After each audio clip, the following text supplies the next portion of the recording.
Sarang tawon Vespa dengan diameter 21 cm ini menggelantung di sela batang pohon pisang yang berdekatan dengan rumah warga di Desa Minasabaji, Kecamatan Bantimurung, Maros, Sulawesi Selatan. Keberadaan sarang tawon ini membuat khawatir warga setempat.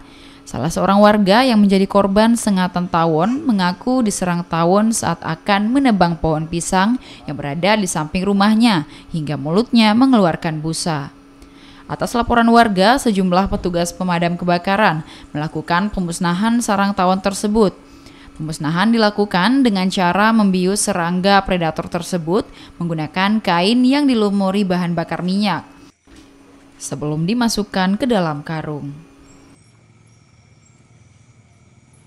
Paling banyak kira-kira 5 ekor. 5 ekor, apa-apanya yang disengat, Pak? Selain tangan?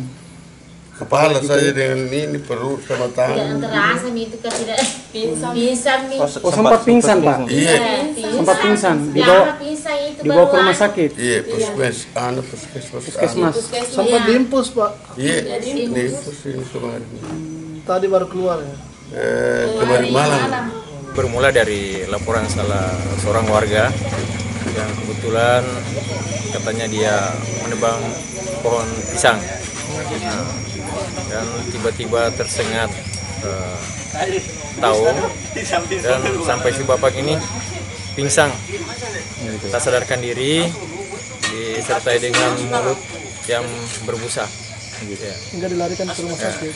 Sempat dilarikan ke rumah sakit dan dirawat beberapa jam untuk penanganan medis.